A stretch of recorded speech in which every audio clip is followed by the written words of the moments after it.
Tashkent, 1911. A Russian photographer named Sergei Prokudin-Gorsky captures an image that tells a story the Soviet propagandists would later desperately try to bury. Inside a cotton textile mill in Russian Turkestan, machinery hums with American precision. The cotton gins separating precious fiber from stubborn seed-bear markings from factories in Georgia and Massachusetts. Nearly 100 cotton mills now operate across Russian Central Asia, and almost every piece of ginning machinery has been imported from the United States. This was the inconvenient truth that would haunt Soviet ideology for decades. The machine invented by Eli Whitney, a symbol of American industrial capitalism, an invention forever linked to the plantation economy of the American South, had become indispensable to Russian cotton ambitions. The Tsars had recognized this dependency decades earlier when the American Civil War suddenly cut off cotton supplies. Russian cotton imports from America dropped by 96% in 1862. The empire's textile mills faced catastrophe. The solution seemed obvious. Conquer Central Asia, grow cotton on Russian soil, achieve fiber independence. But there was one problem the Tsarist generals hadn't anticipated. Growing cotton was one thing, processing it efficiently was another entirely. And the only nation that had mastered industrial-scale cotton ginning was the very country whose exports they sought to replace. What followed was one of history's greatest ideological contradictions, a communist empire built on capitalist machinery. The Soviets would publicly denounce American technology as the product of exploitation. Privately, they would import it by the thousands. The question wasn't whether they needed American cotton gins. It was whether they could ever admit it. The American Civil War changed everything. When Confederate ports fell under Union blockade in 1861, the global cotton supply collapsed almost overnight. Mills across Europe faced catastrophe. But no nation felt the shock more acutely than Russia, where textile factories had grown dependent on a single source. 92% of all cotton fiber consumed by Russian industry came from the American South. By 1862, imports had plummeted by 96%. The Tsar's industrial economy was suffocating. The solution emerged not from diplomacy but from military conquest. Russian generals had long eyed the fertile valleys of Central Asia, territories controlled by ancient khanates that had traded along the Silk Road for centuries. Now, economic desperation provided the justification for imperial expansion. In 1865, General Konstantin von Kaufmann seized Tashkent, the jeweled city that would become the capital of Russian Turkestan. The message to Moscow was clear. Cotton independence would be won at the point of a bayonet. What followed was agricultural transformation on a massive scale. Russian authorities distributed American cotton seeds for free in Central Asian bazaars, encouraging local farmers to abandon traditional crops.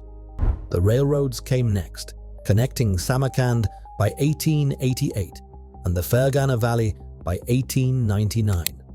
Cotton cultivation exploded across the region. In 1884, Russian Central Asian cotton occupied just 327 hectares.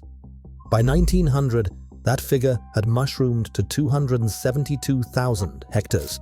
The empire had found its white gold. But growing cotton was only half the problem.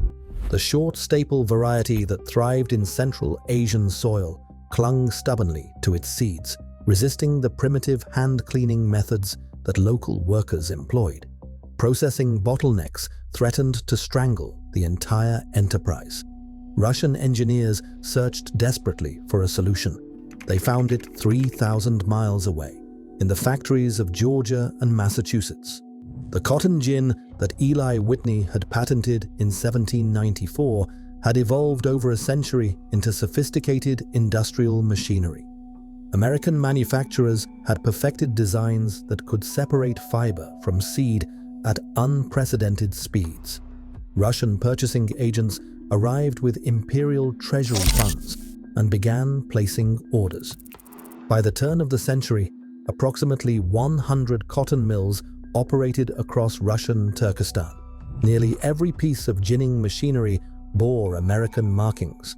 The irony was inescapable. The Russian Empire had conquered Central Asia to escape dependence on American cotton.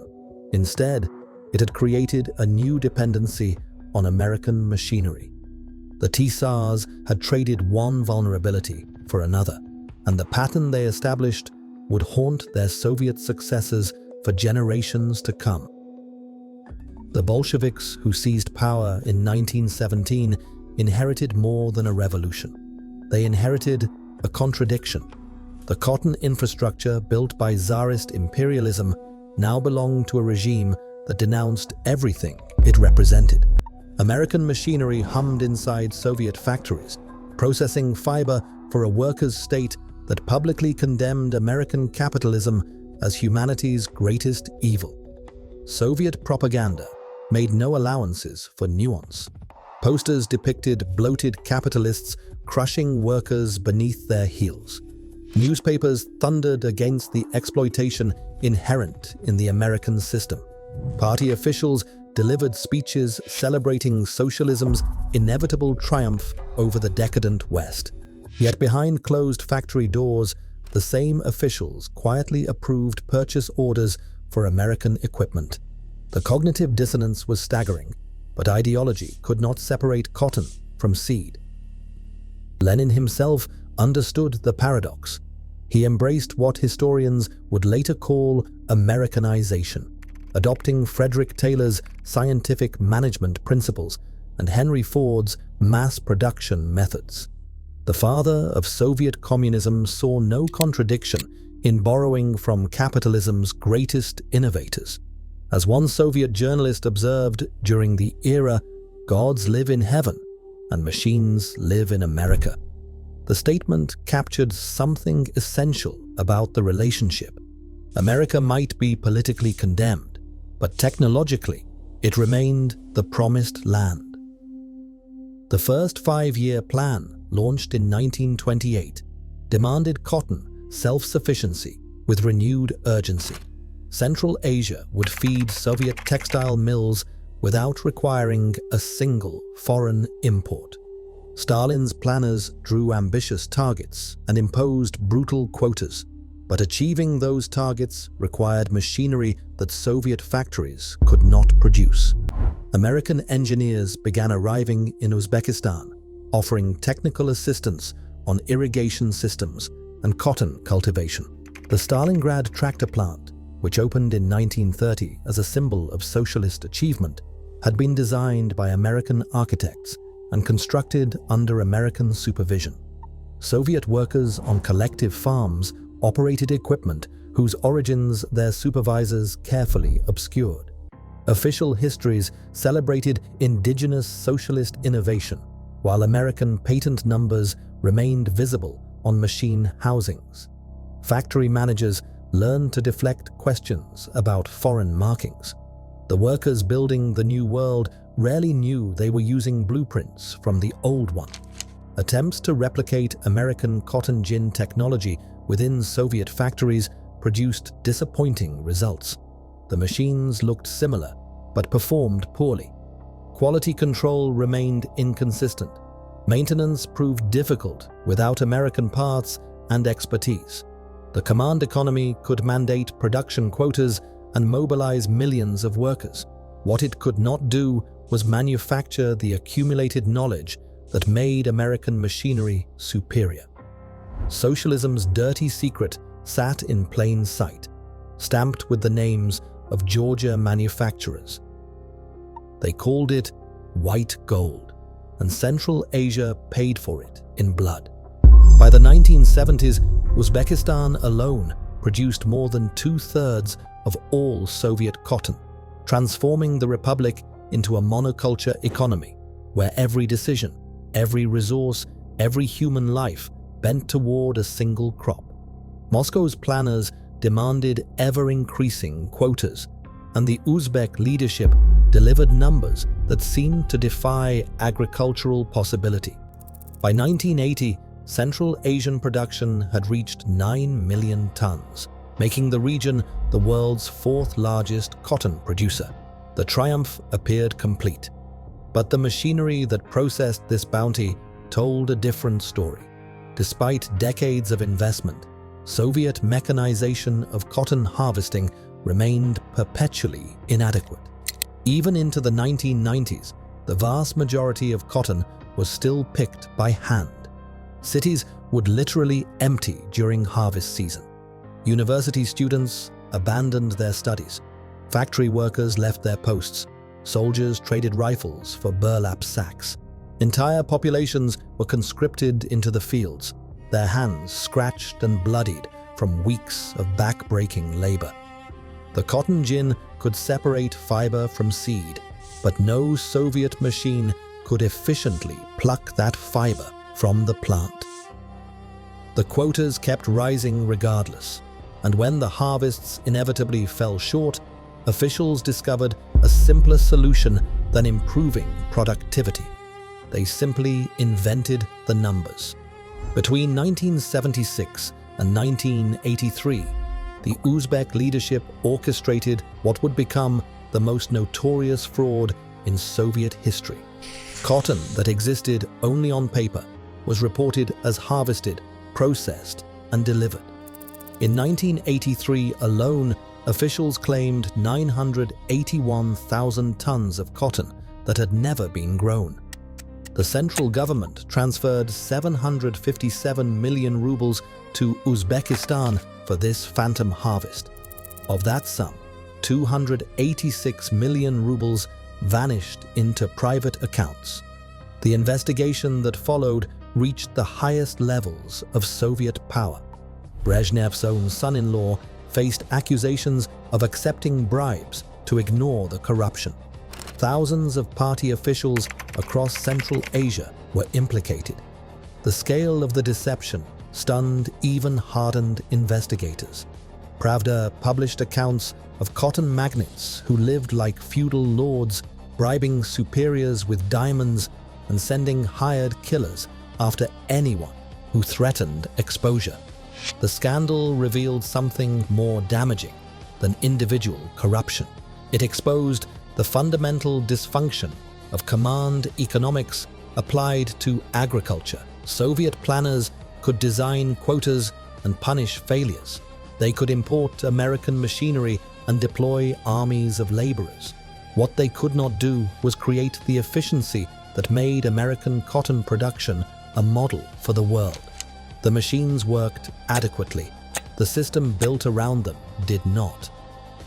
The Aral Sea had once been the fourth largest inland body of water on Earth. Fishing fleets harvested its waters while coastal communities prospered from the catch. 40,000 workers drew their livelihoods from its abundance.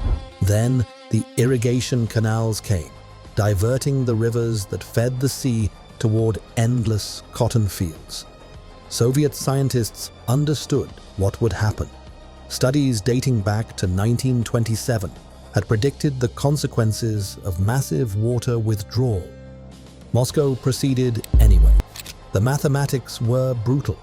From 1913 to 1960, approximately 64 billion cubic meters of water flowed annually into the Aral Sea, while irrigation consumed a sustainable portion.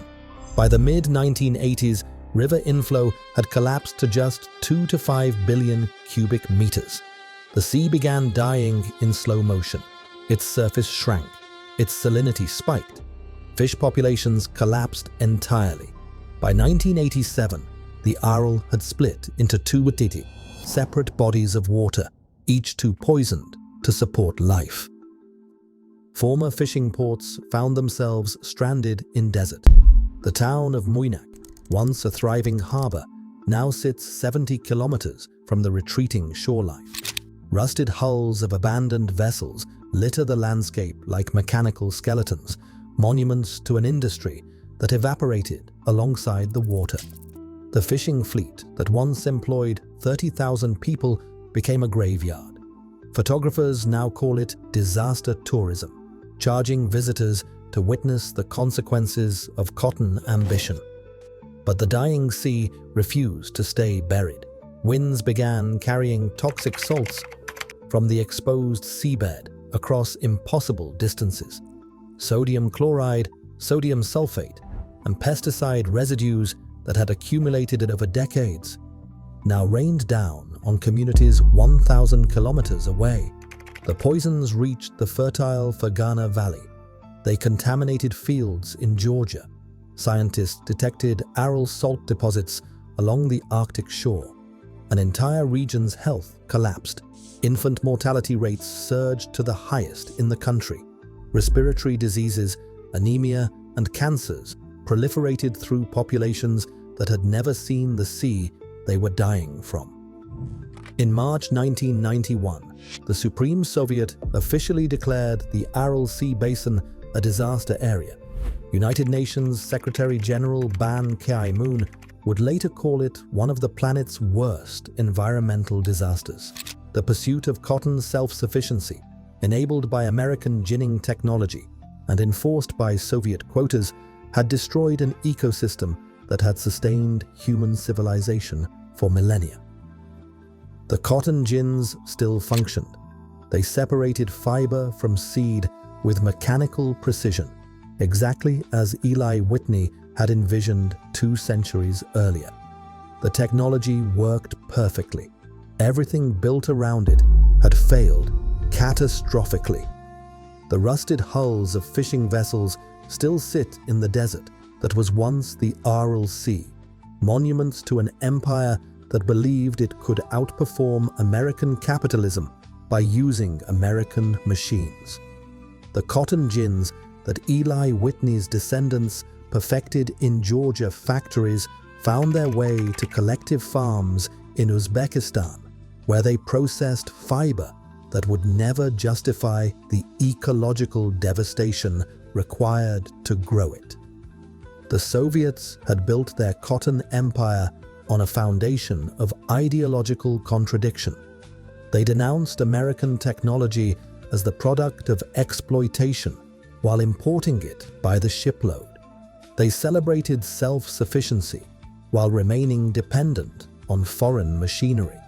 They demanded ever-increasing quotas while the machinery and the men who operated it failed to deliver. And when the numbers didn't add up, they simply invented them. What the cotton gin story reveals is something deeper than Soviet hypocrisy. It exposes the limits of ideology when confronted with practical necessity. The command economy could mandate production targets. It could mobilize millions of workers. It could divert rivers and drain seas. But it could not replicate the organic innovation that had made American cotton processing the world standard. The same country that launched men into space could not efficiently separate cotton fiber from seed. Eli Whitney died in 1825, never knowing that his invention would become essential to a communist empire that didn't yet exist. The Soviets denounced everything he represented. Then they quietly purchased his legacy by the thousands. Technology, it turns out, has no ideology. It only has consequences. But what do you think? Could the Soviets have achieved cotton independence without American machinery? Or was their dependence on capitalist technology always inevitable? Share your thoughts below.